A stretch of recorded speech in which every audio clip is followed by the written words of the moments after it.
Já luna mainta riba dia de rei entrante 8h30 nós guarda Aruba completo aqui na Parque Wilhelmina para aqui nós celebrar Dia de Rei, Comissão de Celebração Dia Nacional em conjunto com o Ministério de Cultura, como também o qual está o governo de Aruba, Gabinete AVP Futuro, está tendo o qual está parte de acto protocolário aqui riba Parque Wilhelmina.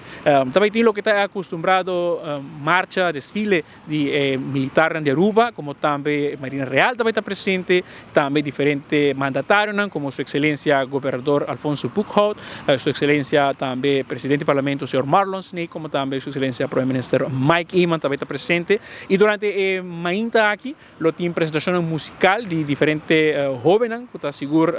está presente aqui para ensinar aqui um aporte musical e elevar também parte de nossa cultura. Também tem ganador e diferentes personagens, no qual apresentar durante o festival canto para Aruba, seu himno e bandeira, que toma lugar em Luna de Marte, e nós também damos uma homenagem a diferentes jovens que a ressaltar em terreno cultural, deporte, social, através de Copa Felipe Beltrán, como também o prêmio Estímulo, que também vai otorgar em Mainta. Então, Mainta seguro ameno, tour por chegar cerca, para ensinar aqui sostener os jovens, como também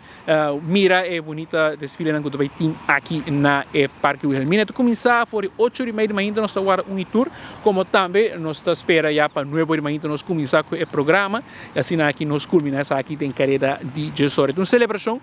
de Dia de Rei, não somente na Aruba, mas também através de também diferentes outros islas de Reino Holandês, nata Parque, arriba 27 de abril, dia de cumpleaños de Sua Majestade Rei Willem Alexander, que agora celebrar do Reino Holandês de grande. Você te acorda que, por certo, 18 de março,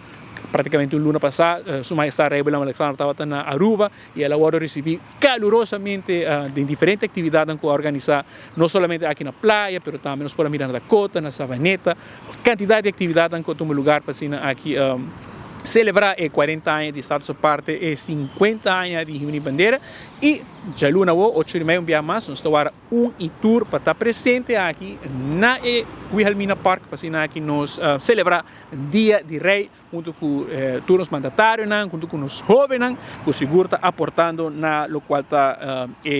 desenvolvimento de nossa cultura. Nós podemos mencionar que aqui jovens que destacar e terreno aqui de deporte, cultura, social, está trata aqui de prêmio ganador Copa Felipe Beltrán pré-juvenil está Gideon Buchholz, ganador juvenil está Renderly Trimon e também do prêmio Estímulo, que também para a categoria pré-juvenil Angeli Laclé, Seth Nirish e Seth Sirich Gomes, e prêmio Estímulo Juvenil também para Stephanie Quant e Dion Courtard. Então, esse é o jovem que está presente aqui e lo recebi o prêmio aqui para aqui também incentivar a juventude. Aruba um dia mais, você turta cordialmente bom-vindo para chegar de luna boa entrante 8h30 de manhã para celebrar Dia de Rei aqui na Parque Wilhelmina.